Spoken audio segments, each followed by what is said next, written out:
قسطوں پر جو چیزیں لی جاتی ہیں اس کے حوالے سے شرعی طور پر کیا حکم ہے؟ دیکھیں، قسطوں کا کاروبار یہ جائز بھی ہے اور ناجائز بھی ہے۔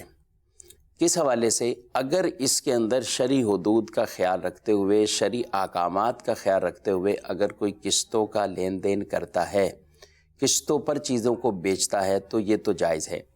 لیکن اگر اس میں ناجائز چیزیں شامل ہو جائیں گی، ناجائز شرطیں ایسی لگا دی جائیں گی تو پھر یہ جائز نہیں ہے۔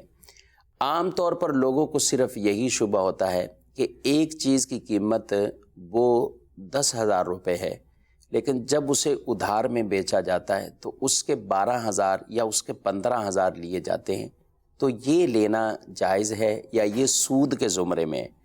تو یہ سمجھ لینا چاہیے کہ یہ سود کے زمرے میں نہیں ہے۔ جب اصل مالک نے آپ کے سامنے دونوں قیمتیں رکھ دیں کہ یہ میری چیز ہے، یہ نقد آپ خریدتے ہیں تو یہ آپ کو 10 روپے کی ہے، اور یہی چیز آپ نے اگر ادھار لینی ہے تو یہ چیز آپ کو 12 روپے یا 15 روپے۔ اب آپ ان دونوں قیمتوں میں سے ایک قیمت پر سودا ڈن کر لیں، اور وہ سودا ڈن کرنے کے بعد جب ہو گیا کہ آپ نے ادھار میں لینی ہے، اور ادھار کی لمٹ یہ 6 مہینے ہے، یہ 5 مہینے ہے، 1 سال ہے، اور آپ اس طرح اس کی پیمنٹ ادا کریں گے تو یہ سود نہیں ہوا۔ آپ نے ایک چیز خریدی ہے اور اس چیز کے بدلے میں آپ انہیں قیمت دے رہے ہیں۔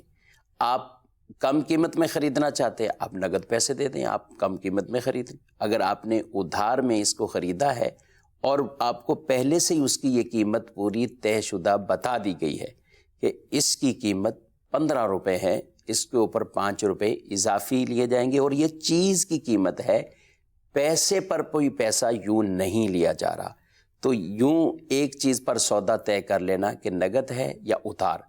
اب آپ نے ادھار میں خریدی، چیز کی قیمت 15 روپے ہوگی، اور 15 روپے آپ نے ڈن کر لی۔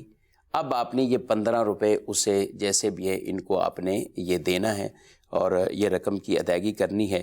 ہاں، اس میں جو چیزیں غلط شامل ہو گئی ہیں وہ ناجائز چیزیں بعض شامل ہو گئی۔ وہ کون سی؟ بعض دکانداروں کی طرف سے یہ شرطیں آ جاتی ہیں کہ اگر آپ نے قسط ٹائم پر نہ دی تو آپ کو اتنا جرمانہ لگا دیا جائے گا، تو یہ جائز نہیں ہے۔ مالی طور پر اس طرح جرمانہ لگانا، مزید پیسے وصول کرنا، جب ایک طے ہو چکا ہے سودا، اس کے اوپر مزید آپ اس طرح نہیں بڑھا سکتے، تو یہ بھی جائز نہ ہوا۔ اچھا، اسی طریقے سے بعض اور ایسی کچھ انشورنس کے حوالے سے دیگر یہ چیزیں بھی اس میں بعض قسطوں والی چیزوں میں شامل ہو جاتی ہے، تو وہ بھی ناجائز کے زمرے میں۔ تو قسطوں کا کاروبار یہ جائز طریقے سے ہو سکتا ہے اگر اس میں شرعی طور پر قیودات کا خیال رکھا گئے، اور اگر اس میں ناجائز چیزیں شامل کر لی جائیں، جرمانہ یا دیگر اور ناجائز چیزیں، تو پھر یہ جائز نہیں ہے۔ اس کو صرف یہ سمجھنا کہ قیمت کا فرق آ رہا ہے اس لیے جائز نہیں ہے، یہ نہیں ہے۔ اصل جو اعتبار ہے وہ دیگر ناجائز شرطوں کا ہے۔